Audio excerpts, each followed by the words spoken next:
um, once I got infected, actually with time I had a lot of difficulty with speaking. I was forgetting words. I would go to the shop and buy a candy bar and leave the shop without the candy bar, or I would forget how to spell the word homework, or I would see the word blueberry, but I wouldn't be able to recall its linguistic its word.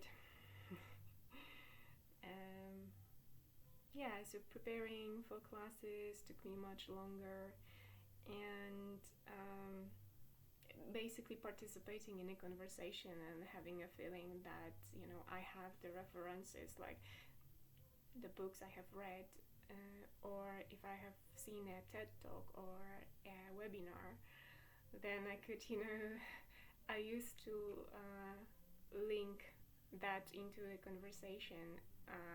So not only I didn't have any references, but quite often I just would sit and stare at my friend and I just totally didn't know what to say or what to add to a conversation. So it was really a mental effort for me to participate in a conversation. Speaking was an effort for me, and that came also with a lot of fear, that I would appear in front of my friend or in front of anyone like a person having some struggles. So I think it was connected with shame too. Yeah. Okay, so when it comes to anything to do with my body and medical problems, there are a lot of them, and there's one thing that Dr. Jarosz did, and I'm telling you the name because I never wrote opinions when somebody did a wrong service to me. But in her case, I was just wondering, should I or shouldn't I? And I didn't, but I should have done that. I should have written what this woman did, because she did my tooth wrong. And when I asked her for a refund, she told me she could do my tooth once again, but she couldn't give me the money back. Well, so I thanked her, I left her office, and that was it.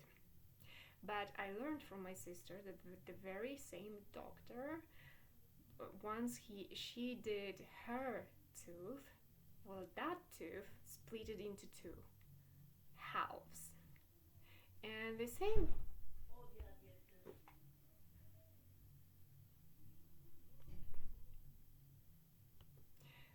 doctor sorry, it was my mother calling me for dinner. So the very same doctor did the wrong tooth to my brother too. So I think if a woman has her own office and then several people teeth, and 3 of us in the same family had a wrong service from her, then something is really off, and we should write opinions.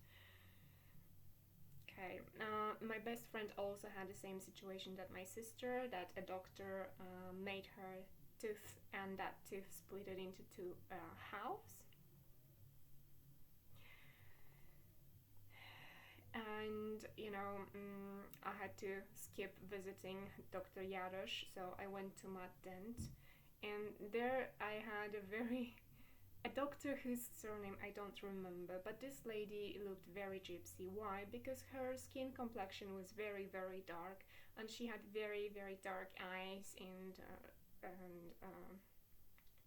had too, not to mention a very typical hairstyle when they put this very ponytail on the top of their heads to connect to the chakras above their heads. So, when I saw her, I wasn't judgmental. I was very open to her. I closed my eyes as usual, and I trusted that everything would be all right.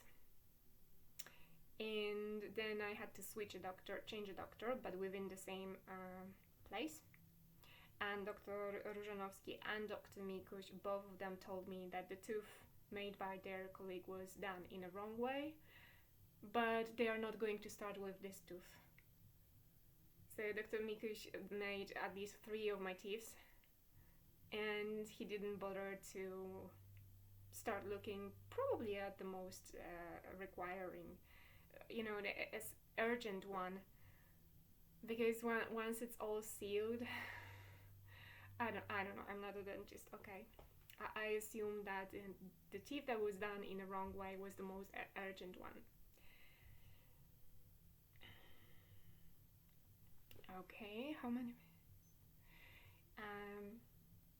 I wanted to tell you also about my contact lenses. That's a long story.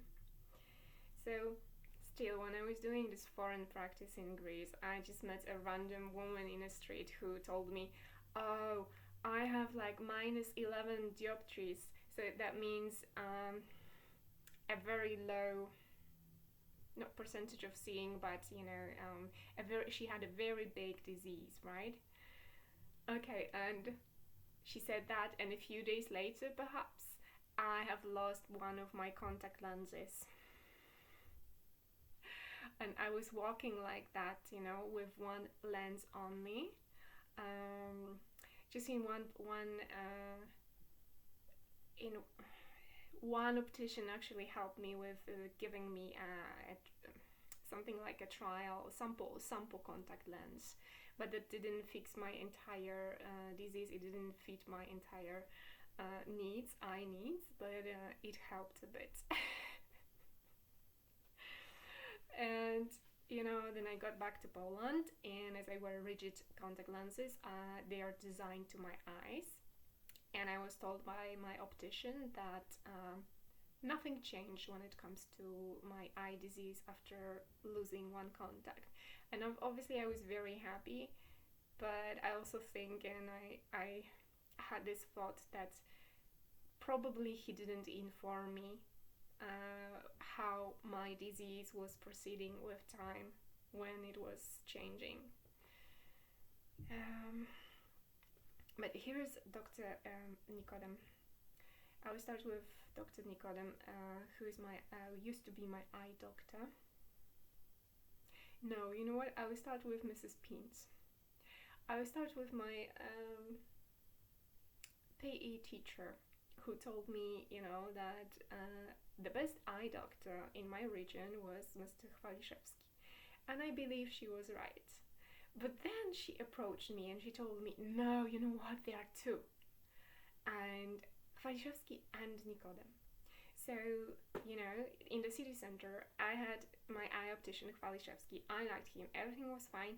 I used to go there, and all of a sudden, I come for the visit, and I learn, okay, he doesn't take any clients over there anymore. So I was like, so where does he take clients?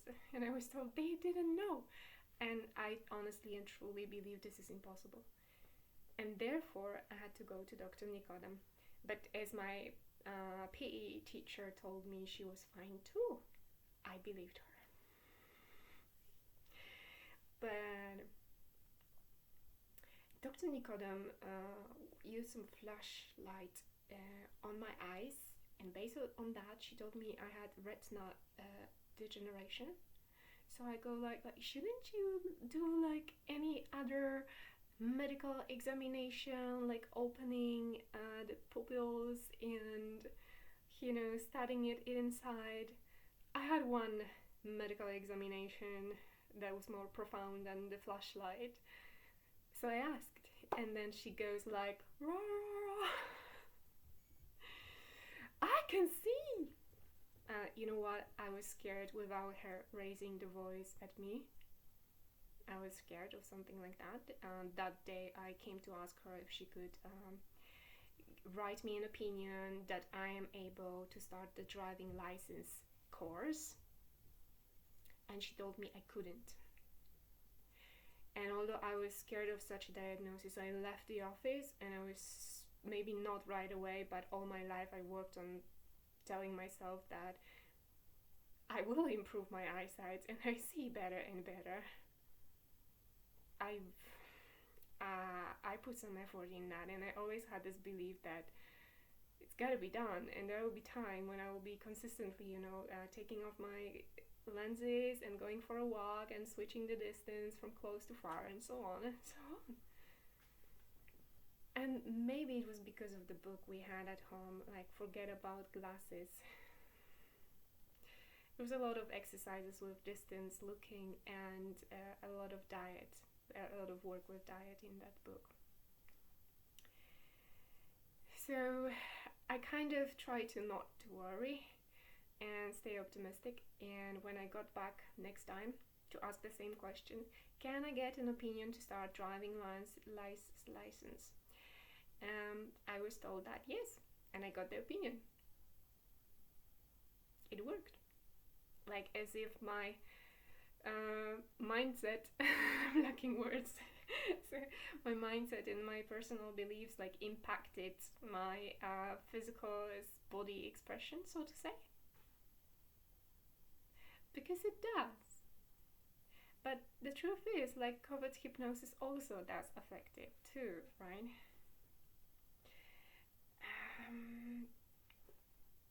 And when it comes to my eye optician, because Dr. Nicodem actually sent me to my eye optician, but whenever I came to Dr. Nicodem, she was like this.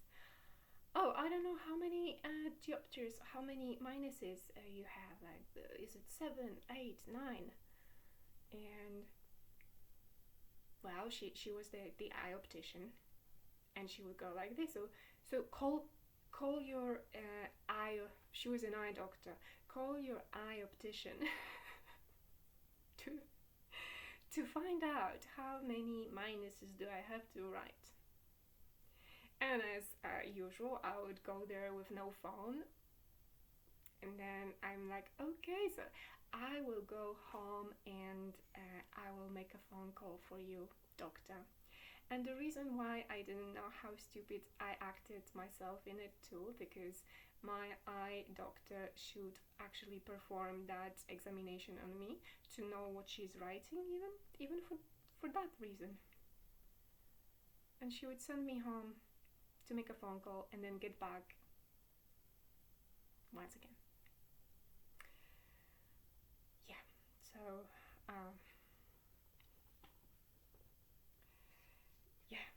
So my eye optician was chosen by her.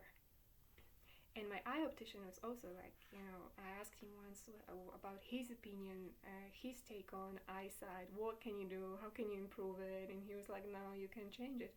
No, once you have a minus, then it's gonna go minus with age, and there's nothing you can do. And he's done every webinar and training and so on. And I'm like, yeah, I don't want to hear that. So he looks at me and he says, but you're very optimistic. And I'm like, yeah. And he says, exactly. In Polish, he says, no właśnie. So next time I had a visit, I wear my contact lenses for 2 years most of the time. And I come back and he told me that one of my contact lenses would squeeze my eye too hard. So I didn't trust him anymore. And he told me that, well, it wasn't a big deal that it squeezed my eye too hard. But I got scared, I didn't trust him. And I didn't know if it was a big deal or if it was not. So I think such a remark worked basically on my psyche. And then I changed into soft contact lenses, and they didn't cover my entire disease. And then probably during that time I might have lost a percentage of vision. And I think the same thing happened to my dad. When dad was starting to wear contact lenses, he was very, very, very young, and he complained that those lenses help him just to grow more minuses. Okay, I'm reaching 15